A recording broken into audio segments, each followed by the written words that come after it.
Chapter 4.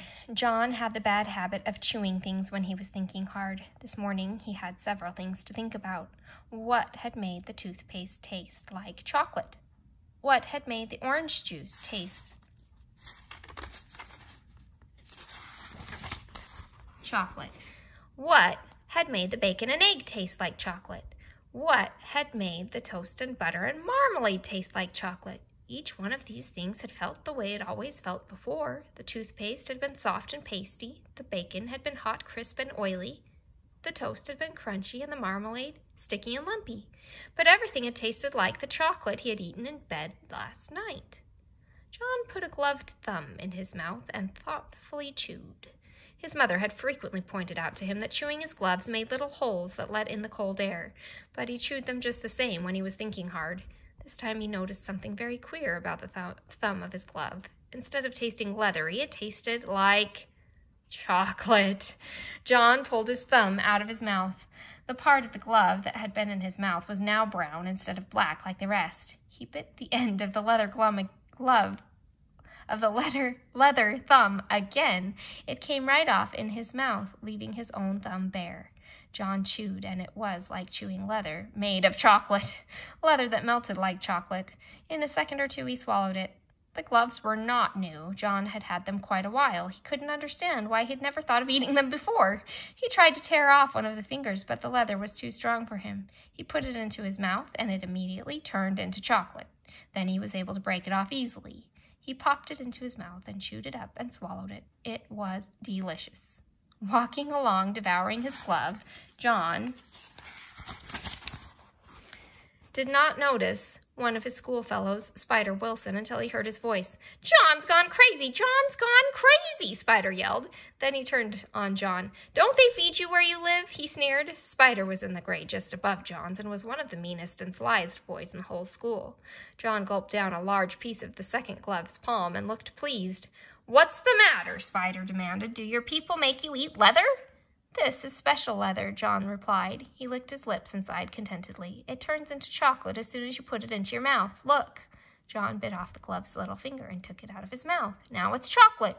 He put it back into his mouth and gulped it down. "Give me a piece," Spider said.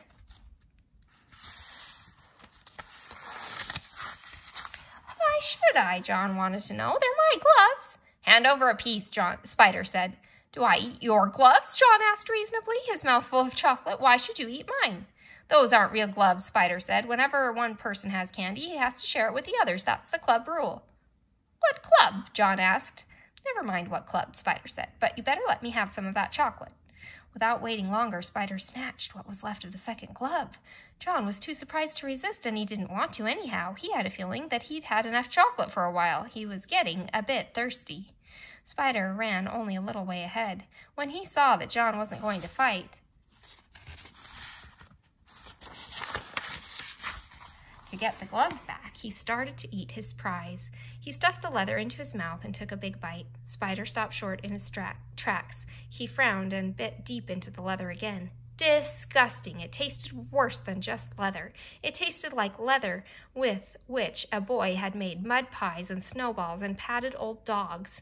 John thought perhaps he might be getting late for school, so he started running. He left Spider Wilson spitting the soggy remains of the glove into the gutter.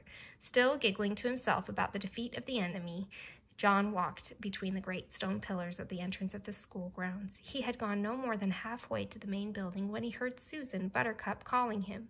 She was standing near the jungle gym with some of her friends. "I've got something to show you, John," she shouted. As she came running to meet him, he could see that she was waving something in her hand that flashed as it caught the rays of the sun. It was a silver dollar. "It's a birthday present," she explained, showing him the dollar. "Isn't it beautiful?" The sight of such wealth made John forget the triumphs of his own day. "It's a good present," he said. "Are you sure it's made of silver, though? I once got a whole bag of gold coins in a Christmas stocking, only they were chocolate coins covered with gold paper." "Of course it's real, silly," Susan said. "My daddy said so. You can feel it if you don't believe me." She handed him the coin. John looked at the coin suspiciously. "All right," Susan said. "Bite it if you think it isn't real. Go on, bite it." John felt rather silly. "I can see it's real now," he said. "I don't have to bite it." "But I want you to," Susan insisted. You weren't sure. Well, make sure. That's what they always do on television. When a cowboy wants to make sure a dollar's real, he bites it. John put the dollar about halfway into his mouth and reluctantly bit it. His teeth went right through the coin. The part that had passed between his lips was hard but sweet chocolate. Susan could hardly believe her eyes. She had given John a complete circle of silver. He sadly handed back a crescent. John didn't know what to say. Susan couldn't speak. Tears trickled down her cheeks like rain down a window pane. She looked at the piece of dollar in her hand. She looked up at John, whose face was red with embarrassment. "John Midas," Susan blurted out at last. "I don't like you." She turned and ran away before John could think of anything at all to say. Oh, that's sad. I don't think she really means it, but she's pretty sad. She should probably just say how she feels, right? I feel sad that you did that.